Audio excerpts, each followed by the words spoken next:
नमस्कार। भाषा र साहित्यको सङ्गम कार्यक्रम अन्तरङ्गमा तपाईँलाई हार्दिक स्वागत छ। म घनश्याम पथिक।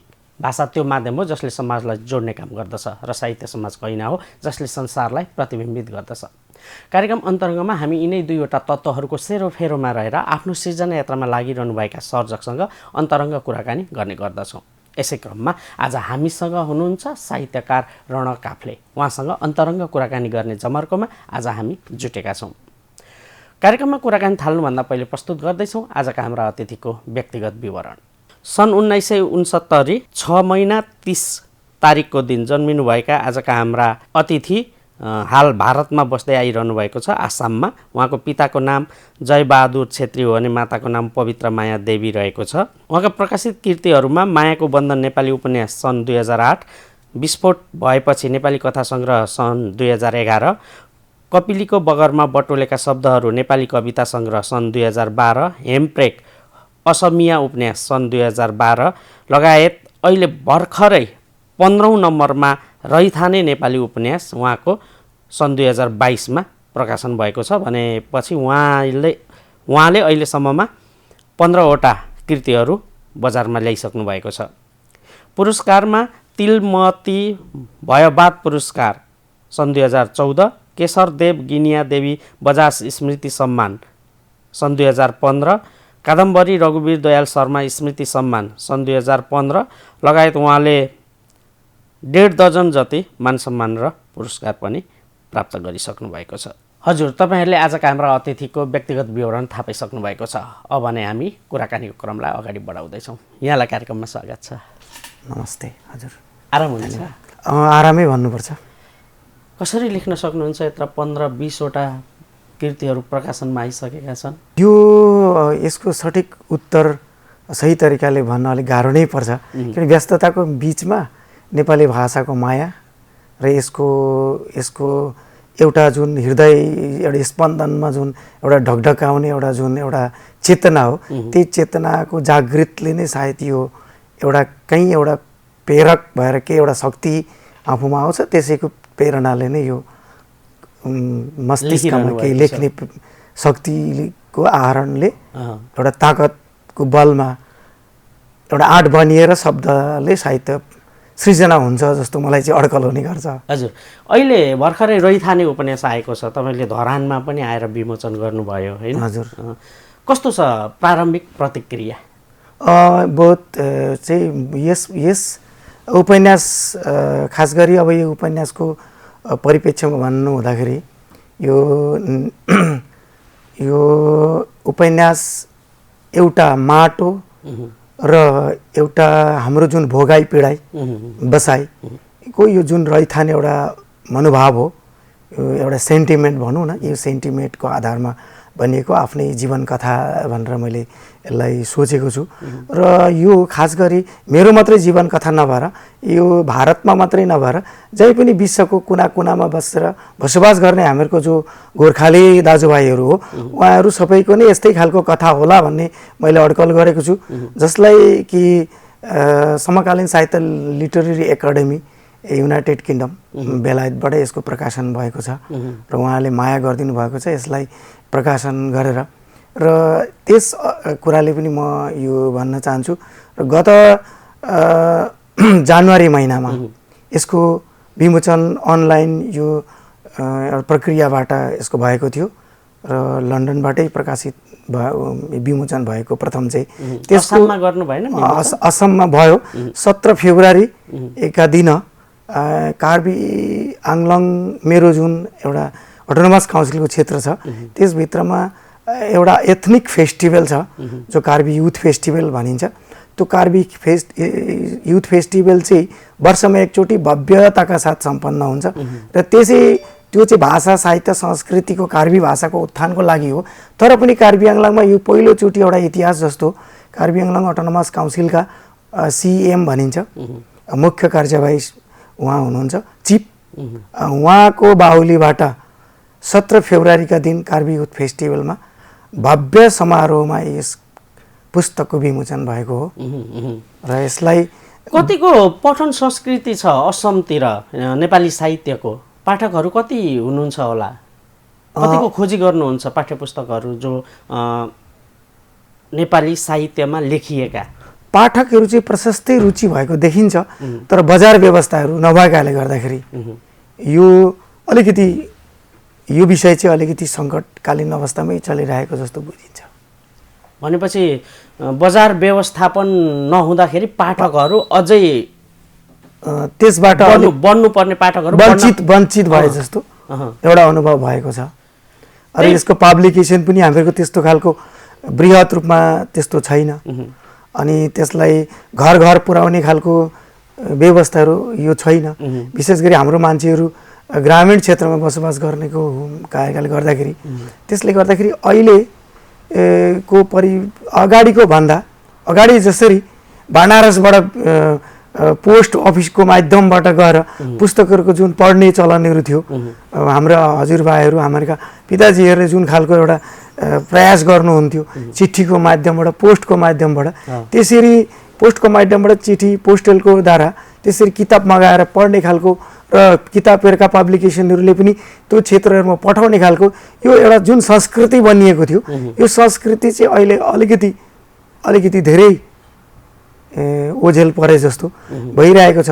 र पठन संस्कृतिलाई विकास गर्नको लागि चाहिँ साहित्य संस्थाहरूले पनि त्यसलाई सुदृढीकरण गर्न सकेको जस्तो अहिले अलिक अड्कल भएको छैन। जस्तो असम नेपाली साहित्य समाज त छ नि, होइन?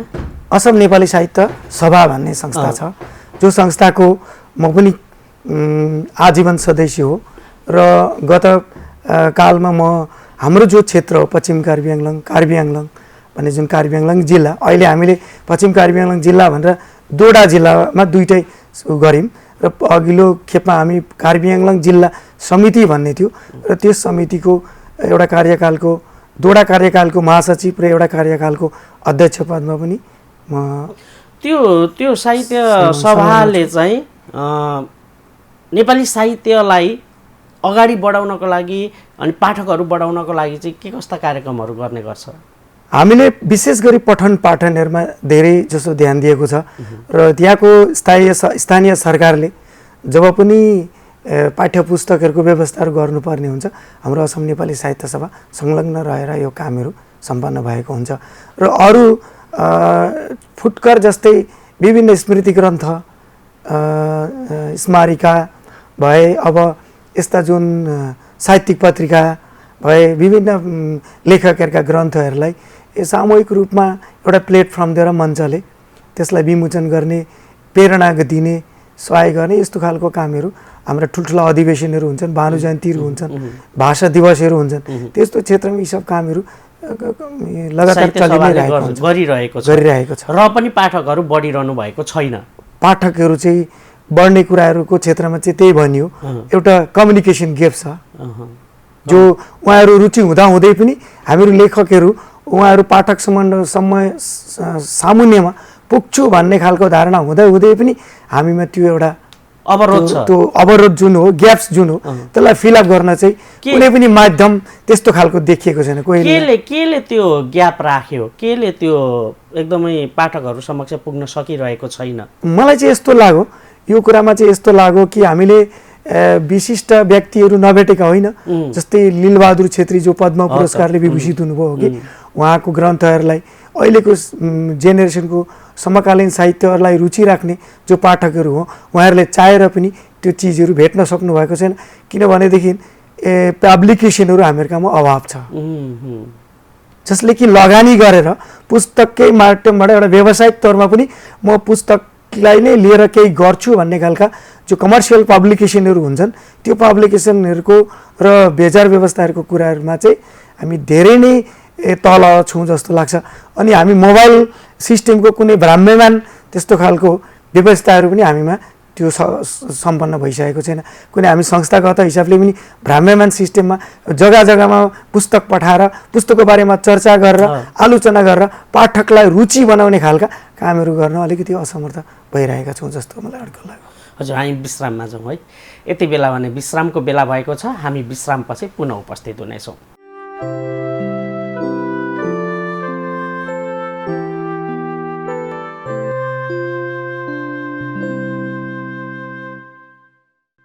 विश्रामपछि तपाईँलाई कार्यक्रममा पुनः स्वागत छ। तपाईँ यति बेला कार्यक्रम अन्तरङ्गमा हुनुहुन्छ र कार्यक्रम अन्तरङ्गमा आज हामीसँग हुनुहुन्छ साहित्यकार रण काफ्ले। उहाँसँग अन्तरङ्ग कुराकानी गरिरहेका छौँ। आउनुहोस् कुराकानीको क्रमलाई फेरि पनि जोडौँ।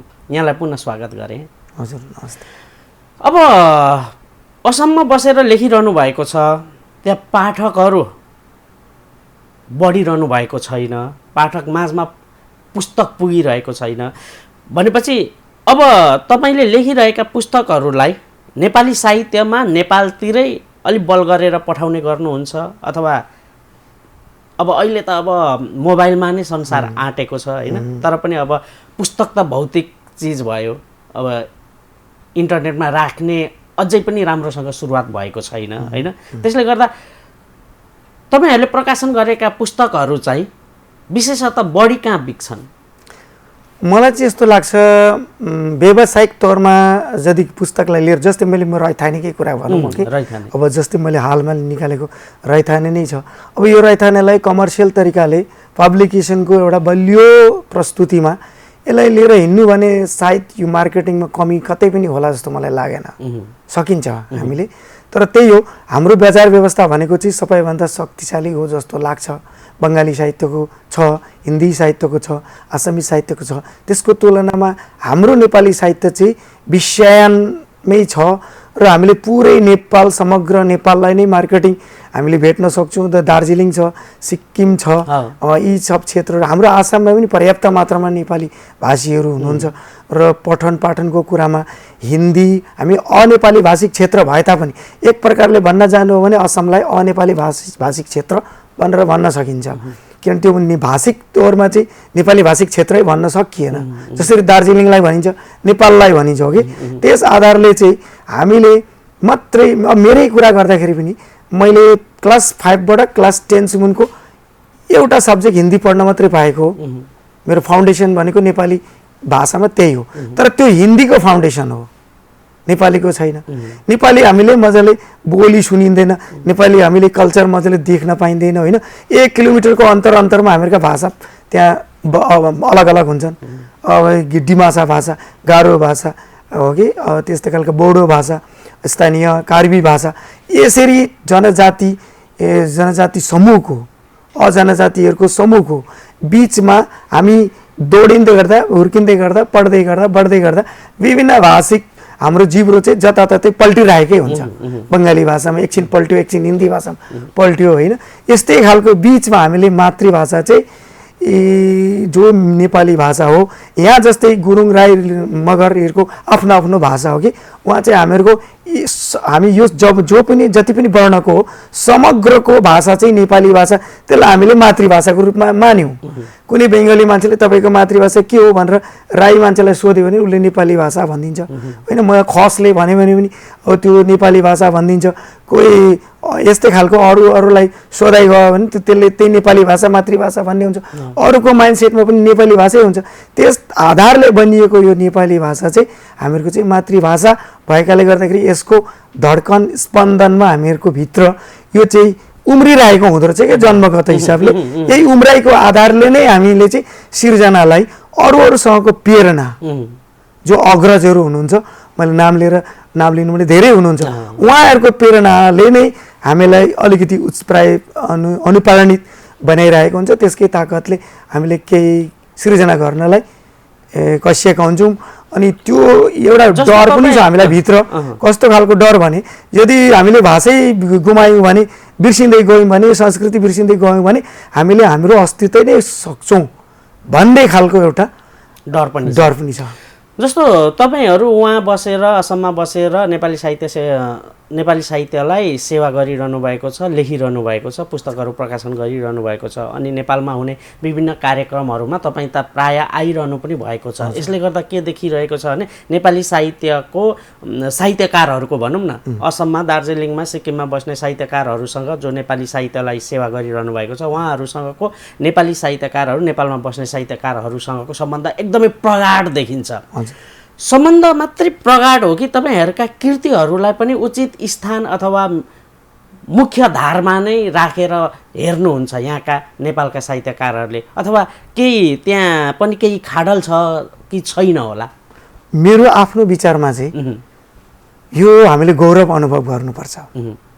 नेपाली भाषाको मूल थलो नेपाल, अनि यो नेपालको माया मात्रै असमलाई मात्रै होइन, समग्र विश्वमा जहीँ पनि तपाईँ छक्क पर्नुहुन्छ। एकचोटि तपाईँहरूको यो टिमलाई म आसाममा निमन्त्रण गर्छु, आउनुहोस् हो कि हेर्नुहोस्। हाम्रो नेपाली भाषाको गीतहरू बज्यो भने उहाँको कार्बीमा बहिनीहरू, हाम्रा दाईहरू भाइहरू आफै नाच्न थाल्नुहुन्छ। अरूले पनि जो नेपाली भाषा बोलाइ हुन्छ, यो यति मिठो, यति सरल र यति सजिलो, अनि त्यहाँबाट सबैले माया गर्ने भाषा, अनि हामीहरूको सम्पूर्ण यो संस्कृति, यो हिमालयको जुन आडमा बनिएको जुन भाषा संस्कृति हो, यसप्रति नतमस्तक हिसाबले नै हामीहरूको नेपालप्रतिको एउटा माया श्रद्धा जो भेटिरहेका छौँ, जो यहाँको गीतहरू उहाँ हर गल्ली गाउँमा गुन्जिरहेको छ। र यस्ता खालका गीतहरूको जो हामी त्यहाँ देख्छौँ, र यो नेपालको जुन माया हो, यो त एकदम भनि नसक्ने, यसको शब्दले वर्णना गरि नसक्ने। अतीतका जो पूर्वका जो हाम्रा भारतीय साहित्यकारहरू जो हुनुहुन्छ नेपालमा, जसरी फस्टाउनु भयो हो कि हरिभक्त कटुवालहरू होइन, उहाँबाट सृजना गरेर यहाँ आएर उहाँहरूले आइबी राई, एउटा नीलबहादुर छेत्री होइन, पारिजात, यस्तो जसरी खालको पाउनुभयो, आउने दिनहरूमा हाम्रो पनि साहित्य त्यस्तो खालको बलियो भयो भने। तर नेपालको यो मायाले हामीलाई एउटा उच्च स्थान मात्रै नभएर भारतमा नेपाली भाषा साहित्यमा दर्बिलो स्थिति बनाउने र त्यसलाई शक्तिशाली स्तरमा भारतीय सरकारी तौरमा पनि हो कि भारतीय समग्र पार्लियामेन्ट्री सिस्टमले पनि यसलाई सेल्युट गर्ने खालको ताकत चाहिँ नेपालको मायाले मात्रै बनिन्छ जस्तो मलाई अड्कल हुन्छ। यहाँको जो व्यवस्थाहरू हो, यहाँको जो हामीलाई केही दिनुपर्छ भन्ने खालको कुरा होइन, हामीलाई केही पढिदिनुपर्छ वा बुझिदिनुपर्छ होइन। हाम्रो यदि कृतिको उचित स्तर छ, हाम्रो भाषाले केही कथम त तारतम्य हुन्छै, किनभने हामी अरिजिनलिटी त उतैबाट चाहिँ हुन्छ है। हामी यो भन्न खोज्दैन चाहिँ हाम्रो भाषा साहित्य काठमाडौँको सिमिलरिटीमा हुनुपर्छ, धरानको सिमिलरिटीमा हुनुपर्छ वा दमकको इक्वेलमा हुनुपर्छ भन्ने खालको धारणाहरू छैन। मेरो चाहिँ यो व्यक्तिगत आफ्नो मतामत, त्यो हाम्रो चाहिँ हामी जुन ठाउँमा छौँ त्यही ठाउँकै त्यही भाषिक स्तरबाट बनिएको जो नेपाली भाषा भनेर तपाईँहरूले मानिदिनुहुन्छ, बुझिदिनुहुन्छ, जसलाई कि नेपाली भाषिक क्षेत्र होइन, तर त्यहाँबाट नेपाली भाषा उर्वर भएर उभिएको एउटा नेपाली समग्र विश्वलाई नै यो एउटा चिज हो या विषयवस्तु के हो, र त्यसलाई भाषिक संरचना कुन आधारले बनिनुपर्छ त्यसलाई बरु तालिम दिने, सजेसन दिने, सल्लाह दिने, परामर्श दिने र माया गरिदिने, यो खालको नेपालको शक्ति हामीमा आइपर्दाखेरि, हामीमा यो खालको एउटा माया हुनु भने यहाँको अरू सम्मानित के व्यवस्थाहरू हो त्यसले त त्यो एउटा एक खालको एउटा व्यवस्थाहरू दिँदाखेरि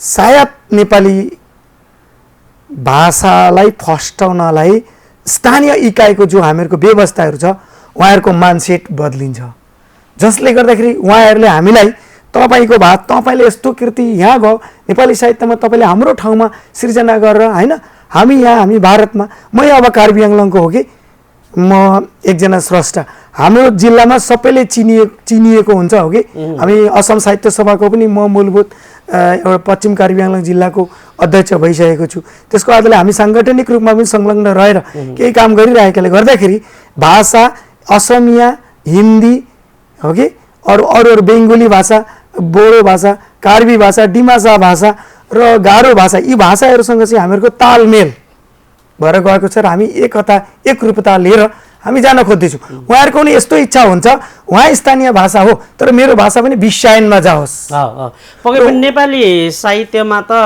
तपाईँको उत्कृष्ट रचनाहरू जहाँबाट आउँछन्, अहिले त हामी भारतको कुरा गरिरहेका छौँ, दार्जिलिङबाट आउँदाखेरि पनि सम्मान पाएकै छ, सिक्किमबाट आउँदा पनि सम्मान पाएकै छ, असमबाट आयो भने पनि सम्मान नेपाली साहित्यमा त सम्मान दिएकै छ। उत्कृष्ट कृतिहरू त नेपाली पाठकको मनमुटुमा बसेकै छन् होइन, अनि स्रष्टाहरूलाई पनि माया गरेकै छन्। आगामी दिनहरूमा पनि यो रहिरहनेछ, हामी अपेक्षा गर्नेछौँ, हामी यही आशामा बाँचिरहनेछौँ। हस्, यहाँसम्म आइदिनु भयो, यहाँलाई धेरै धेरै धन्यवाद। धन्यवाद हजुरलाई।